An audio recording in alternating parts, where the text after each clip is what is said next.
Ready? Yeah. I will survive. Yeah! Welcome to Just the Good Bits. Today I'm doing my follow-up on cancer treatment. The biggest thing I wanted to start with, I had stage 2 cancer. And I had options. What did I choose for options? Well, my options were irradiation, surgery, and there are 2 types of surgery. So I chose radiation because it's less invasive. There's no scalpels. It's just a laser penetrating to irradiate the affected area to kill the cancer. With surgery, you have a couple of options where they go take the prostate out, and that limits your control on your urine flow. Big point for me. Also, without a prostate, it affects your sex life too. Your ejaculation won't happen without a prostate. So there's several reasons why I didn't want to do that. Taking it out. The third reason, or the third option, or second option for surgeries, where they go in and place in radiation pellets along the prostate, so it radiates it all the time. Again, it's invasive surgery. I didn't want that. There are options you may have to consider depending on your stage of cancer and your own situation. Myself, I'm a postal worker. I got to bend, squat, lift all the time. If I have my prostate removed, I'd either have to wear a bag on the side to catch it or a diaper all the time. And either way, it was not a good option for me. I had a guy at work that had to have one. He was a clerk, and because of the physical activity involved in the job, he leaked all the time. He had to have a bag. If you don't want a bag in your active job, you need to keep that in mind. So I chose irradiation. Let's talk about my experience with irradiation.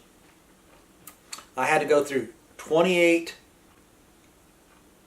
I don't want to call it episodes, 28 times, 28 treatments for radiation.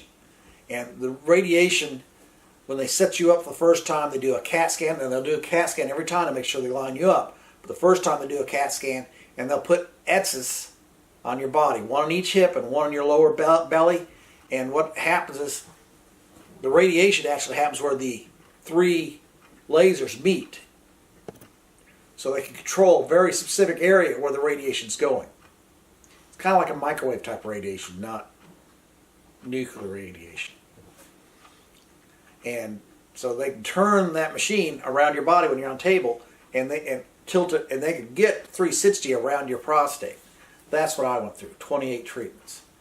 Now, let me talk about that. When I first started the first week, I thought I was doing well. Hey, it's great, right? They told me that I would experience some irritation. There are areas affected by the radiation. Your urethra, the main thing, you can't get around it because the prostate goes around the urethra. Your bladder and your lower intestine, rectum area. And you're supposed to, 2 hours before you go in for the treatment, depending on what time you could affect how you do things, you have to drink a pint of water. You pee first, 2 hours before, then you drink a pint of water because you want your bladder to be full. You can't pee again until after the treatment. If your bladder's full, it expands and lifts up off the prostate, so you have less radiation on the bladder. And you're supposed to have a bowel movement before, which relaxes your bowel and pushes it away from the prostate, so it's get less. So if you don't do as well with those 2 items, you will have more irritation in those areas. I had irritation with the urethra and the bladder because the urethra goes through the prostate.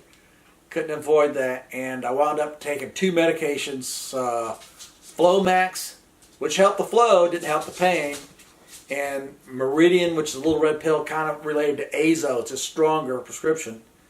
And if you don't know, ask your wife. She'll probably know what that is. And it helps relieve the pain because it coats the bladder and urethra to help ease the pain. And I started using that in week 4. I'm still using it. I've completed my 6 weeks of irradiation. I'm 7 weeks from the beginning. I'm starting to heal a little bit. I'm still taking that. I'm trying to cut back. But I had to have the medication because the pain urinating was great. I also experienced after the radiation, it started after the first week. After the first week, fine.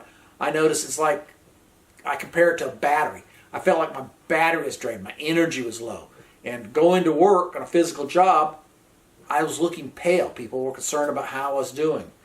It was nice that people asked. It's something I had to get through. And I was able to work through halfway through week 5, even though I have a physical job. I haven't gone back yet. I'll probably go back in a week, is what I'm estimating right now. We'll see how I feel. I've got to be able to do the physical work, and I have to have enough control of my urine and bowel to make it through. As a letter carrier, I can't just run to the bathroom when I want. That doesn't work. And that's my basic experience. The pain was mainly when I had to pee. So the experience wasn't terrible. And I went through Trident Hospital in Charleston, so if that has any bearing on you if you're in the area, I think they did very well. I was very pleased with them. If you have any other questions or comments about this, let me know. I'll try to answer them. If you've got prostate cancer coming and you're going through it, you experience part of what I'm going through, please feel free to comment. Maybe I missed something or you have something you want to know.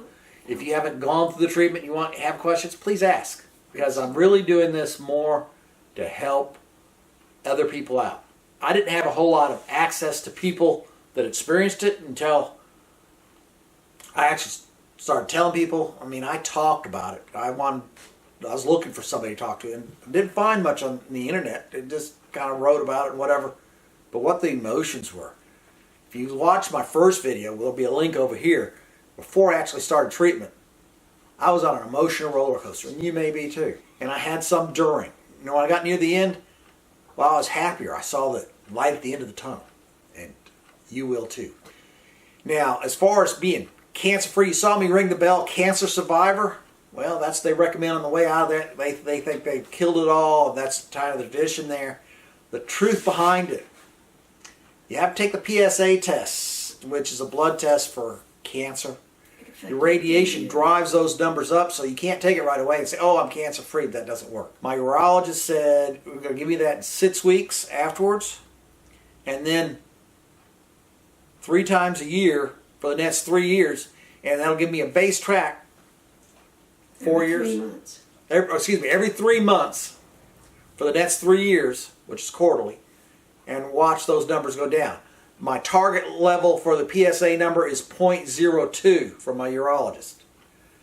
I'll say before my PSA number showed anything at all, it was 0. I was getting tested on my physical once a year.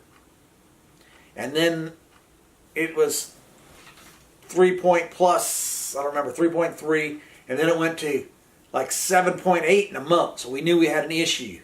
Because we tested a month later because it could have been an infection. It wasn't. And I had stage 2 cancer. And I get tested every year, and in that year I went from no cancer to stage 2.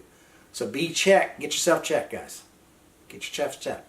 It's called a PSA. It's a blood test. It comes with your physical. Ask for it. And if you don't have a physical, it'd be wise to get that test so you at least have an idea. I'm age 57. So it can happen in a young age. You like my haircut? You saw me ring the bell. You saw what I was before? Gonna look good? Bye!